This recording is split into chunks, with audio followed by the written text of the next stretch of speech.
Inventory के form के अंदर हमारे पास फिजिकल स्टॉक टेकिंग है और ये फिजिकल स्टॉक टेकिंग जो है ये असल में आप अपने जितना भी आपके पास स्टॉक पड़ा होता है फ्लोर पे जितना स्टॉक है आप उसकी स्टॉक टेकिंग करते हैं और उसको हम सिस्टम के साथ कंपैरिजन करते हैं और देखते हैं कि हमारा फिजिकल और जो हमारा सिस्टम का बैलेंस है क्या वो टैली है या नहीं और ये क्यों करनी चाहिए।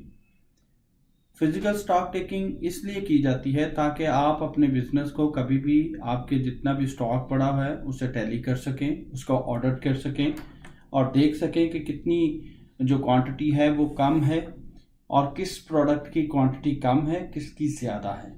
इसको बड़े ही आसान तरीके से हम इसे यूज़ करेंगे। यहाँ पे हमारे पास दो ऑप्शन अवेलेबल हैं।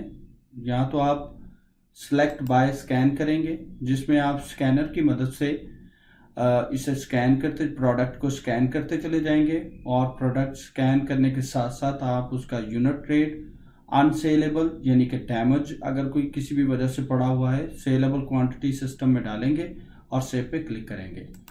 और दूसरा तरीका जो है वो हमारे पास है कि हम यहाँ पे स्कैनर को अनसेलेक्ट करेंगे और हम कोई भी प्रोडक्ट टाइप करके भी उसको सिस्टम में एंटर कर सकते हैं।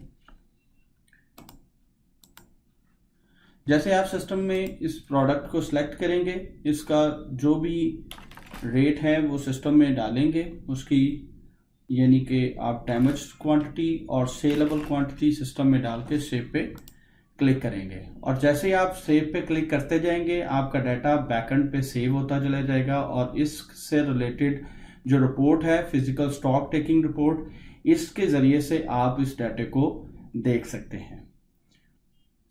स्टॉक टेकिंग के बाद हम स्टॉक एडजस्टमेंट में शॉर्ट और एक्सेस के बारे में देखेंगे कि शॉर्ट एक्सेस का नोट हम किस लिए सिस्टम में एंटर करते हैं। तो शॉर्ट का नोट जो है सिस्टम में कोई भी चीज़ लेस करने के लिए, अगर आपका किसी भी वजह से आपका स्टॉक बढ़ गया है तो उसको कम करने के लिए शॉर्ट का नोट इस्तेमाल करते हैं। तरीका का नहायत आसान है, आप स्कैनर की मदद से भी इसको कर सकते हैं। अगर आपके पास स्कैनर अवेलेबल नहीं है तो इस ऑप्शन को आप अनचेक करेंगे और साथ ही बड़े ही आसानी से सिस्टम में क्वांटिटी डालते चले जाएंगे, ऐड पे क्लिक करेंगे और सेव पे क्लिक कर देंगे तो शॉर्ट नोट सिस्टम में एंटर हो जाएगा। और जैसे ये शॉर्ट नोट सिस्टम में एंटर होगा आपकी स्टॉक रिकंसिलेशन की रिपोर्ट के अंदर इसका अफेक्ट हमें नज़र आएगा और आपका स्टॉक जो क्लोजिंग स्टॉक है वो इस शॉर्ट की ट्रांजैक्शन के बाद नज़र आ रहा होगा। इसी तरह से हमारे पास एक्सेस की ऑप्शन मौजूद है। ट्रांजैक्शन टाइप में हमारे पास एक्सेस है। एक्सेस का नोट हम उस वक्त डालते हैं जब गलती से हमारे पास कोई प्रोडक्ट जो है उसकी वैल्यू कम होती है, उसकी क्वांटिटी कम होती है, तो उसकी क्वांटिटी को बढ़ाने के लिए हम एक्सेस नोट डालते हैं और ये बिल्कुल शॉर्ट नोट की तरह ही है।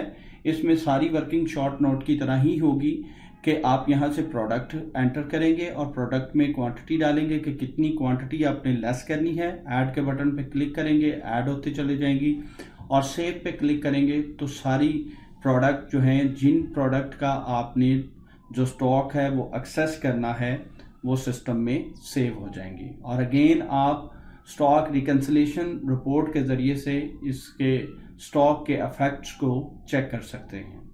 इसके साथ साथ हमारे पास सिस्टम में डैमेज की ऑप्शन मौजूद है। डैमेज की ऑप्शन जो है, हम सिस्टम में जितना भी हमारे पास स्टोर में डैमेज पड़ा होता है उसको हमारी स्टॉक रिकंसिलेशन की रिपोर्ट से लेस करने के लिए हम सिस्टम में डैमेज का फॉर्म इस्तेमाल करते हैं। हो सकता है आपके पास कुछ अपना आपका स्टोर डैमेज हो, कुछ कंपनी डैमेज हो, जो कंपनी ने आपको कहा हो कि आपके पास जो डैमेज पड़ा है उसे डिस्ट्रॉय कर दें। और दूसरा मकसद ये भी होता है कि आप इसमें डैमेज की वैल्यू को कैलकुलेट कर सकें कि मेरी पूरे महीने में, पूरे साल में और जब से मैंने स्टोर ओपन किया है तो उसमें मेरी डैमेज की वैल्यू क्या है। तो डैमेज सिस्टम में डैमेज डालने का तरीका नहायत आसान है।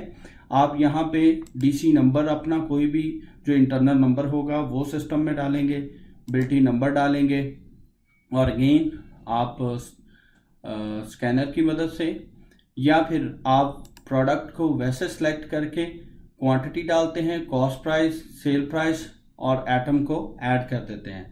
अगर कोई आपने इस पे डिस्काउंट अवेल किया हुआ है, डिस्काउंटेड प्राइसेस हैं इसकी, तो आप वो डिस्काउंट भी सिस्टम में लगा के उसको सेव कर सकते हैं। तो जैसे ही आप ये डाटा सेव करेंगे तो अगेन स्टॉक रिकंसिलेशन की रिपोर्ट के अंदर आपके पास एक कॉलम पड़ा हुआ है जिसमें डैमेज की सारी वैल्यूज और उसकी क्वांटिटीज आ रही हैं। तो इस फॉर्म की मदद से आप डैमेज जो है सिस्टम में एंटर करते चले जाएंगे। इन्वेंट्री के अंदर हमारे पास ट्रांसफ़र आउट और ट्रांसफ़र इन का फॉर्म मौजूद है जो हम मल्टी लोकेशन के केस में यूज़ करेंगे। एक ब्रांच जो है जब वो कोई स्टॉक ट्रांसफ़र कर रही होगी तो वो ट्रांसफ़र आउट का फॉर्म यूज़ करेगी, और ट्रांसफ़र आउट का फॉर्म यूज़ करते हुए किस जगह से और किस लोकेशन पे डाटा जा रहा है उसको हम सेलेक्ट करेंगे, और साथ ही हम प्रोडक्ट सेलेक्ट करेंगे कि कौन सी प्रोडक्ट जो है उसकी कितनी क्वांटिटी हम सिस्टम में दूसरी लोकेशन पे भेजना चाह रहे हैं। तो आप वन बाय वन सारी प्रोडक्ट सिस्टम में ऐड करते जाएंगे और सेव के ऊपर क्लिक करेंगे तो डाटा जो है वो सेव हो जाएगा, और ट्रांसफ़र डॉक्यूमेंट जो है वो सिस्टम में एक जनरेट हो जाएगा जो यहाँ पे ट्रांसफ़र इन और आउट की रिपोर्ट के अंदर आपको नज़र आ रहा होगा। इसी तरह से जैसे ही वो ट्रांसफ़र आउट होगा तो दूसरी ब्रांच जो है वो उसे ट्रांसफ़र इन करेगी, और ट्रांसफ़र इन करते ही वो सारा डाटा जो है वो उसमें शिफ्ट हो जाएगा। So thank you so much.